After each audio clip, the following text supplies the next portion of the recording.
Dasher isn't a reindeer, Blanche. Dasher's my sister. I just performed in the show here a few months ago, and it's interesting.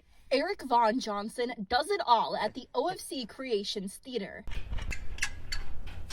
From building sets, to directing, to acting. You know, you're wearing your mask backstage or you're trying to keep your distance, but as soon as you're on stage, you kind of have to forget that because that's not the character that you're portraying. Eric opened OFC Creations at this location in April 2020. Even though he's only ran the theater during a pandemic, it still doesn't make it any easier. We are doing the best we can. You know, with all of our shows, we're trying to put understudies in. We're trying to have additional opportunities for people to learn the roles behind the scenes so that if someone does, heaven forbid, get sick, we have somebody that can step in and the show can go on. But because the shutdown happened right when the theater opened, Eric used that time to adapt the space to allow actors to have more room off stage. But it also gives another space for the students and the performers to separate dressing rooms. You know, you can keep half the cast downstairs, half up here.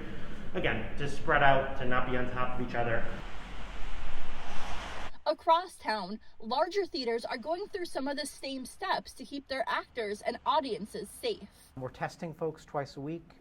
We have long procedures for if someone does test positive, how they go out of the show for a while to make sure we don't have any spread within the cast. I'll be able to reach with the cord length that I currently. Back at OFC, the crew is putting the finishing touches on the set for Charlotte's Web.